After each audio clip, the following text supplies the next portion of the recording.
नमस्कार, मी दीपक राऊत तुमचे स्वागत करतो आजच्या शेअर मार्केट अपडेटमध्ये.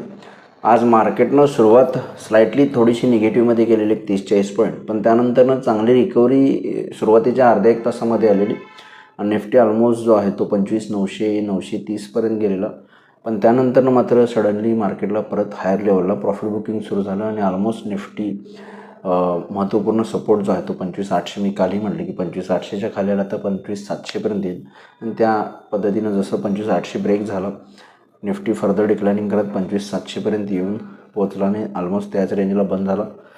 हायर लेवलवर प्रॉफिट बुकिंग आहे. 26,000च्या आसपास रेजिस्टन्स फेस होतो आहे निफ्टीला गेले काही ट्रेडिंग सेशन्स. हे आपण बघतोय. FIची विक्री थोडीशी परत पुन्हा वाढलेली आहे. काल FIने जवळपास 3,000 करोडची विक्री केली आणि आज ज्या पद्धतीनं निफ्टीनं रिकव्हरी दाखवलेली, निफ्टी बँक निफ्टी दोन्ही इंडेक्सनं चांगली पॉझिटिव्ह टेरिटरीमध्ये आलेले, तिथून परत पुन्हा ज्या पद्धतीनं सेलिंग आलं आहे, मला वाटतं निश्चित FIची थोडी विक्री परत पुन्हा वाढली असेल. कारण मी या फेडरल रिझर्व्हची पॉलिसी बुधवारी झाल्यानंतरच मी कालही व्हिडिओमध्ये म्हटलं की ज्या पद्धतीनं US 10 यील्ड 4%च्या वरती आहेत आणि फर्दर फ्युचर रेट हाईक ज्या पद्धतीनं थोडी मंदावलेली दिसते USमध्ये, त्यामुळे FIचं बाईंग थोडंसं पॉज होण्याची शक्यता आहे आणि त्याच पद्धतीची मूव आपल्याला गेले 2 दिवस तरी ॲटलिस्ट बघायला मिळते.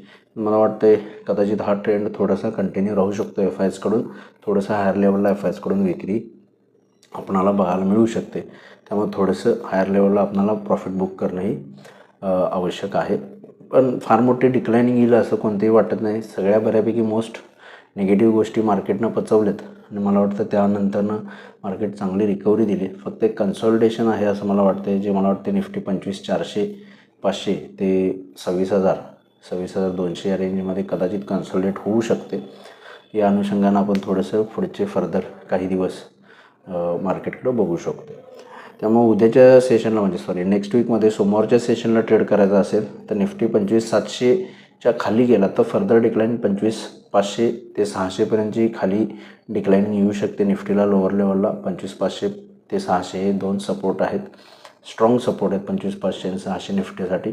सोमवारच्या सेशनला हायर लेवलला 25,800-850 स्ट्रॉंग रेजिस्टन्स झोन आहे. सोमवारच्या सेशनला 25,850च्या वर मेंटेन राहिला तर फर्दर हायर लेवल्स आपल्याला बघायला मिळतील. अदरवाईज 25,700च्या वरती 25,800 ते 850 पण निफ्टी जाऊ शकते.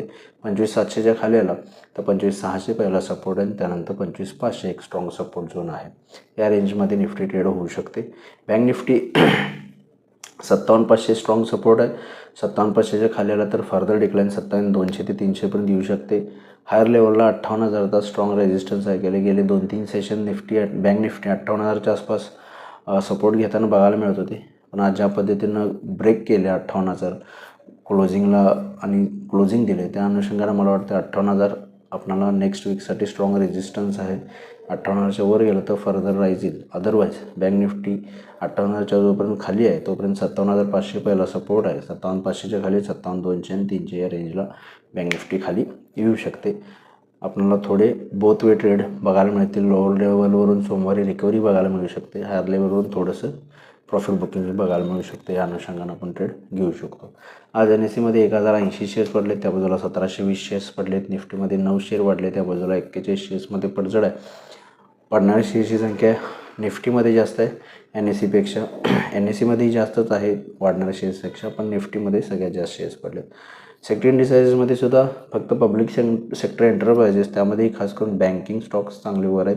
बाकी बँक्स, IT, फार्मा, मेटल आणि एनर्जी या सगळ्या सेक्टरमध्ये आज प्रॉफिट बुकिंग बघायला मिळते. जवळपास अर्धा ते 1% मंदी या सेक्टर्समध्ये बघायला मिळते. ग्लोबल मार्केटचा आढावा घ्यायचा झालं तरी युरोपियन मार्केट्स मायनस आहेत 0.5%च्या आसपास, 20-30 पॉईंट मायनस आहेत. डाव फ्युचर्ससुद्धा जो आहे तो 100 पॉईंटच्या आसपास मायनस आहे.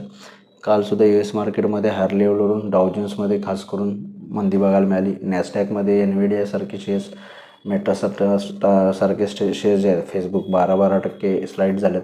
त्यामुळे नॅसडॅक हा IT वेटेज इंडेक्स आहे, त्याच्यामध्ये चांगलं मोठं करेक्शन फॉल बघायला मिळाला आहे काल 400 पॉईंटच्या आसपास. तर मला वाटते ओव्हरऑल USचे सुद्धा रिझल्ट सेशन आता सुरू आहेत. थोडंसं US मार्केट लाईफ टाईम हायला आहे, त्यामुळे तिथं थोडंसं प्रॉफिट बुकिंग अपेक्षित आहे आणि व्याजदर कट फर्दर होणार नाही आहेत, थोडंसं डिले होणार आहे. त्यानुसार सुद्धा प्रॉफिट बुकिंग USमध्ये येऊ शकते. या अनुषंगाने मला वाटतं थोडंसं मार्केटवर USच्या दबाव राहील. तर बघूया मार्केट सोमवारी आपले मार्केट कशा पद्धतीनं बिहेव होत आहे. माझा व्हिडिओ ऐकला होता त्याबद्दल धन्यवाद. माझा व्हिडिओ लाईक करा, शेअर करा, माझ्या चॅनल सबस्क्राईब करून डेली अपडेटसाठी बेल आयकॉनला क्लिक करा. धन्यवाद.